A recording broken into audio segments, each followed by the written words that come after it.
Guys, welcome again sa aking munting YouTube channel. Paano nga ba mag-register ng STCP? Ibabahagi ko sa inyo ang mga step kung paano mag-register ng STCP. Kung gusto mo ang ganitong content, panoorin mo na lang. Ang STCP ay isang mobile payment service na nagbibigay daan sa mga gumagamit na magbayad ng mga bill, magpadala ng pera, at magpili ng mga prepaid loan. Narito ang mga hakbang sa pag-register ng STCP. Mga hakbang sa pag-register ng STCP. Mga kinakailangan. Isang smartphone, kahit na anong phone basta may internet connection. Isang valid SIM card. Isang valid ID tulad ng driver license, passport, o UMID. Narito ang mga hakbang sa pag-register. I-download ang STCP app.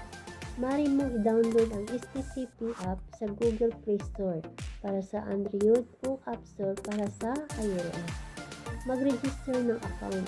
Pagkatapos mong i-download ang app, mag-register ng account sa magitan ng pagpuno ng mga kinakailangang impormasyon tulad ng iyong pangalan, mobile number, at email address.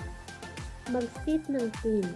Mag-set ng 4-digit PIN na gagamitin mo upang mag-access sa iyong account. Mag-link ng bank account o card. Mag-link ng iyong bank account o card sa iyong STCP account upang magamit mo ang mga servisyo nito.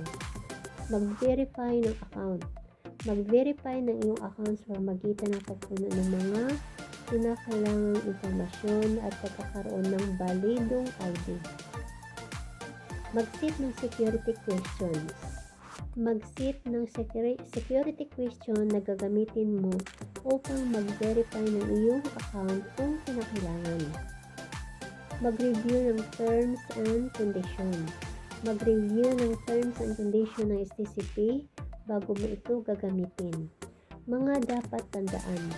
Siguraduhin mo yung magagamit ang iyong STCP account pagkatapos mo mag-register. Panatilihin mong ligtas ang iyong PIN at mga impormasyon ng account. Kung mayroon kang mga katanungan o problema, maaari mong kontakin ang customer support ng STCP. Sana nakatulong ang video na ito sa inyo. Kung mayroon ka pang ibang katanungan, huwag mag-atubiling magtanong.